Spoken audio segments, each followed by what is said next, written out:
أكتر شخصية استفزت بوتين جدا وشغلت تفكيره من بداية توليه السلطة، فقرر يمحي وجوده وإمبراطوريته تماما.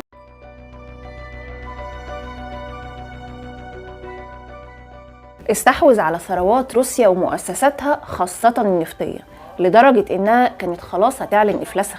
حتى السياسة ما سابهاش في حالها، اشترى نص أصوات مجلس الدوما الروسي لدرجة إنه وقف في وش بوتين شخصيا. يعني في حد عاقل برضو يعمل في نفسه كده؟ بالرغم ان بوتين حذرهم في اجتماع معاه ومع كل رجال المال والاعمال بعد توليه السلطه خلفا لبوريس يلتسن، واللي قال لهم فيه يحسنوا العلاقه ما بين الثروه وما بين السلطه، وبلاش بقى تدخل في السياسه وتهرب من الضرايب والحركات اللي تزعل دي. لكنهم افتكروا ان الكلام ده مجرد كلام لزوم الاجتماع، وكانت النتيجه اللي أذهلت الجميع: اعتقال خودروفسكي أكبر الأثرياء وصاحب إمبراطورية يوكوس للنفط والغاز بمجرد هبوط طيارته للتزود بالوقود في 2003. الخبر اللي زلزل روسيا ورعب أباطرة المال وشركائه في الوقت ده. يا ترى مين هو خودروفسكي وعمل ايه عشان يزعل بوتين قوي كده، وليه سكوته كان أشبه بالزلزال في روسيا؟ خلينا نشوف. اتولد ميخائيل خودروفسكي عام 1963 لعائلة يهودية، درس الكيمياء واقتصاد قومي، وزيه زي اي حد عايز يبدأ في عالم السياسة بيشترك في حزب، وده فعلا اللي عمله. انضم لعضوية حزب الكومسومول. لحد هنا تمام وماشي في السليم.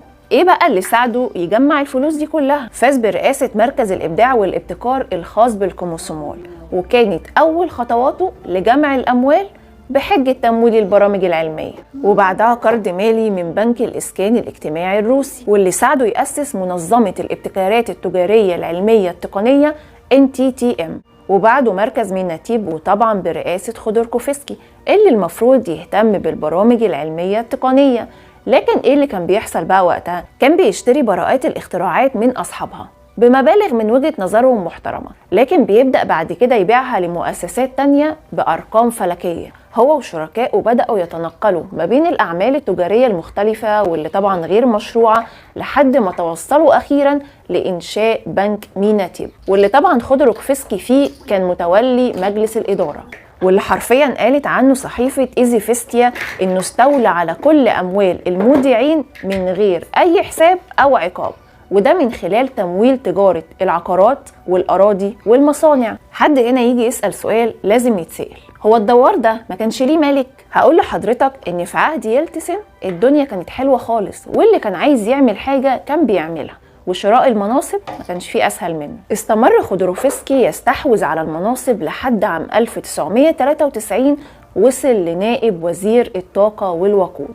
أحب أقولك إنه من خلال منصبه ده ومن خلال تصريح صغير قد كده قاله من إن روسيا لا تجد ما تسدد به قيمة الأوراق المالية الخاصة بالدين الخارجي، قدر يخلي أصحابها يبيعوها بالرخيص جدا، واشتراها بنك ميناتيب اللي هو طبعا رئيسه، واللي بعد كده بدأ يعرضها بأرقام خيالية. وافتكروا اسم بنك ميناتيب ده كويس، لأن هو اللي ساعده يشتري أغلب مؤسسات الدولة بحجة تطويرها، وطبعا ده ما بيحصل. ومع الوقت انتهى الحال بكل مؤسسات الدولة في إيد مجموعة من أباطرة المال، وده مجرد مثال صغير على استغلاله لكل منصب وصل ليه. وعلى نفس الوضع استمرت الدولة في الانهيار الاقتصادي، فتدخلت دايرة خودروكوفسكي لشراء ثروات ومؤسسات الدولة وأسهم أهم شركات الغاز والنفط والمعادن مقابل القروض.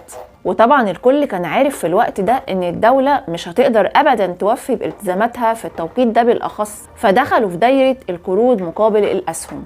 قدر بعدها خودروكوفسكي يأسس مؤسسة روس بروس من 29 مؤسسة في مجال النفط، الغاز، المعادن، الصناعات الكيماوية، النسيج، حتى الصناعات الغذائية، لحد ما وصل خودروكوفسكي لتأسيس يوكوس في 1992، واللي بمزجها مع يوجانسكي وسمارة للنفط والغاز وعدد من شركات الغاز الأخرى بعد عرضها للمزاد في 1951.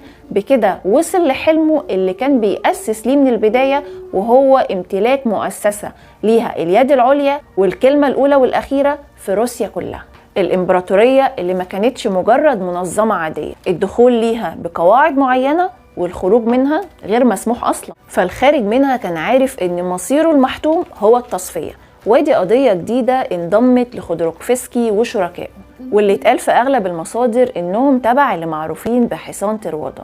تقدروا تبحثوا عن الاسم ده هتلاقوا معلومات كتير. طيب هل تفتكروا إنهم اكتفوا بالمهزلة اللي عملوها دي؟ طبعا لا. هنا بقى خودوركوفسكي عمل الحاجة اللي بالنسبة لبوتين خط أحمر. بدأ يشتري الأصوات المعارضة لبوتين سواء من اليمين أو من اليسار. زي ما قلنا إن الدنيا كانت في عهد يلتسن كانت سايبة حبتين، فأي حد كان عايز يحقق عوائد مالية سواء بطريقة مشروعة أو غير مشروعة كانت الأبواب مفتوحة قدامه. لكن مفيش حد فيهم وصل للمصير اللي وصل له خودوركوفسكي من سجنه ومصادرة أمواله. فاللي عمله وقتها هو محاولة السيطرة على القوة والسلطة والثروة وأي شيء يقدر يخليه يتحكم في كل مقاليد الدولة، لدرجة إنه واجه بوتين شخصيا.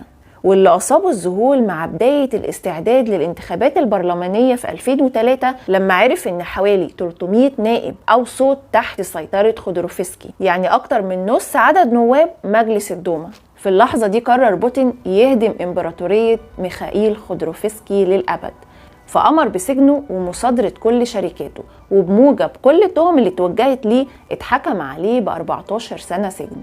خرج بعدها خودوركوفسكي بعد قضاء 10 سنين بموجب عفو رئاسي طلبه مرتين، مرة بطريقة رسمية وهو مش حاسس بالذنب كده، ومرة تانية بصيغة التعاطف لأن والدته تعبانة وأحواله العائلية تستدعي العطف والتعاطف. وفعلا أمر بوتين وقتها بالعفو الرئاسي عنه بعد قضاء 10 سنوات.